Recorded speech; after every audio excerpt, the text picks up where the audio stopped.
Pierre Livet, bonjour, maire de Roche-la-Molière. On va inaugurer ensemble une première émission de cette web télévision, une télévision qui est faite en coordination complète avec les autres outils de communication de la ville, et je pense notamment au magazine Roche-Mag, dont le numéro 9 consacre son dossier principal au budget. Alors le budget, c'est un grand classique, tous les commentateurs disent c'est l'acte majeur de la vie publique d'une collectivité, c'est responsable d'une ville de plus de 10 000 habitants. En quoi c'est important de travailler en amont et comment on prépare cet acte majeur de la vie publique qu'est le budget? Le budget, la complication du budget, c'est évidemment de construire avec les possibilités que l'on a, les moyens financiers, puisque contrairement à l'État, nous devons présenter un budget à l'équilibre, avec toutes les contraintes, le désengagement de l'État, de maintenir les services de proximité du quotidien et de construire encore plus de nouvelles solutions pour accompagner chaque habitant de la commune. Donc voilà, très compliqué à construire un budget aujourd'hui. Il y a 10-15 ans, c'était beaucoup plus simple parce que évidemment, on avait des moyens complètement différents. Aujourd'hui, depuis 2014, entre les baisses de dotation de l'État et les contraintes administratives, c'est pas simple de construire un budget aujourd'hui. Voilà, difficile de parvenir à un équilibre, mais comment pourriez-vous qualifier ce budget? Est-ce que malgré tout, on peut mettre en avant un certain nombre de priorités qui sont ceux de la majorité municipale dans ce budget? Comment le qualifieriez-vous? En fait, notre budget est réaliste et raisonnable. Réaliste parce qu'on ne peut pas faire comme avant, partir sur des objectifs ambitieux. Il faut être vraiment réaliste et vraiment faire au jour le jour pratiquement le budget et anticiper les contraintes qui vont arriver. C'est pas simple de construire un budget aujourd'hui avec toutes ces multiples contraintes. Est-ce qu'on peut donner un exemple? Peut-être, moi je pense, quand je vous écoute là aux emplois aidés, est-ce que la suppression par exemple des emplois aidés a pu vous impacter ou poser un certain nombre de problèmes de remplacement de certains services que la ville ne pourrait peut-être plus assurer?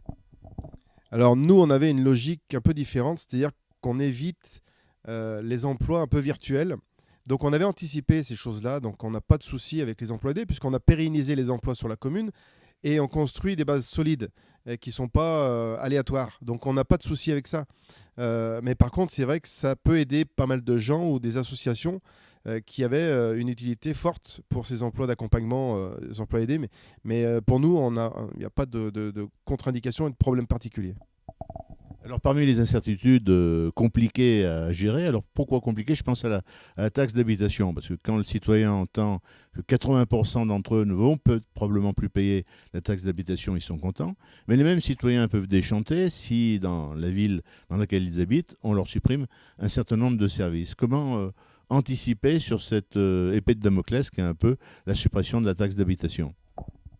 Alors c'est vrai que beaucoup de taxes sont centralisées maintenant de plus en plus, évidemment pour que l'État ait la main sur beaucoup de choses. Néanmoins, on devrait être compensé à l'euro près avec l'évolution des bases. Néanmoins, on maintient, nous, depuis le début du mandat, tous les services. Et au contraire, on en a ajouté des supplémentaires avec moins de moyens. Donc l'idéal, c'est vraiment d'optimiser au maximum l'ensemble des services. Et la problématique d'aujourd'hui, comme on s'y est engagé depuis le début du mandat, aucune augmentation des impôts. En ce qui concerne la taxe locale, la taxe communale. Et en plus de ça, on a renégocié avec l'aide de Saint-Étienne Métropole les tarifs de l'eau. C'est-à-dire qu'on va baisser les tarifs de l'eau avec un meilleur rendement sur les réseaux. Donc en fait, c'est de faire toujours mieux avec moins.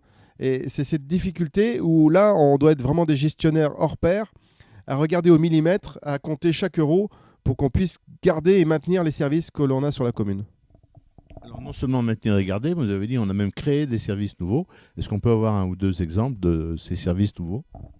Les services nouveaux, alors c'est des services qui coûtent rien à la commune. Par exemple, l'accompagnement social avec un mini pôle emploi avec des retraités de la commune.